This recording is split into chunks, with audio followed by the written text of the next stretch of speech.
शिव और विष्णु में से बड़ा कौन है, या फिर इन दोनों को किसने बनाया? कभी सोचा है जब ब्रह्मांड की शुरुआत ही नहीं हुई थी तब कौन था? न पृथ्वी थी, न आकाश, न दिन, न रात, बस था एक शून्य, और उस शून्य में था केवल परब्रह्म। पुराणों के अनुसार इसी परम सत्ता से जन्म लेते हैं सदाशिव और नारायण। एक है संहार के अधिपति तो दूसरा पालन और सृष्टि का आधार। नारायण ब्रह्मा को जन्म देते हैं, ब्रह्मा सृष्टि की रचना करते हैं, वहीं सदाशिव सबके अंतिम विश्राम है, जिनके तांडव से संसार का लय होता है। लेकिन क्या ये दोनों शक्तियां अलग हैं? नहीं, वेदों और शास्त्रों में साफ कहा गया है शिवो विष्णु, यानी शिव ही विष्णु है और विष्णु ही शिव। जैसे एक ही सूरज से दिन और रात बनते हैं, वैसे ही एक ही परम ब्रह्म से ये दो रूप निकलते हैं, एक सृजन, एक संहार। कुछ ग्रंथों में सदाशिव को नारायण से भी पहले बताया गया है, तो कुछ में नारायण को ही आदि शक्ति माना गया। लेकिन सच्चाई यह है कि दोनों एक ही स्रोत से निकले। अच्छी किताबें और अच्छे दोस्त तुरंत समझ में नहीं आते, उन्हें गहराई से पढ़ना और समझना पड़ता है। इस दुनिया के लोगों से थोड़ा सावधान रहो, यहाँ समझाने वाले कम और भड़काने वाले ज्यादा हैं।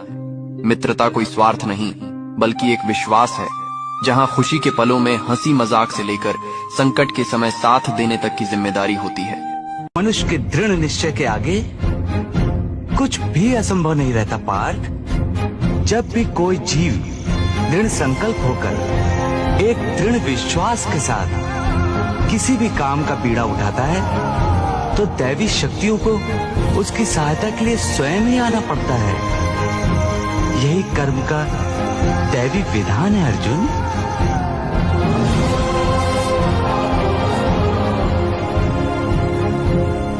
साधन सुख के मन दुखी रही अधूरी साध, भूल न पाता मन कभी, मन माना अपराध।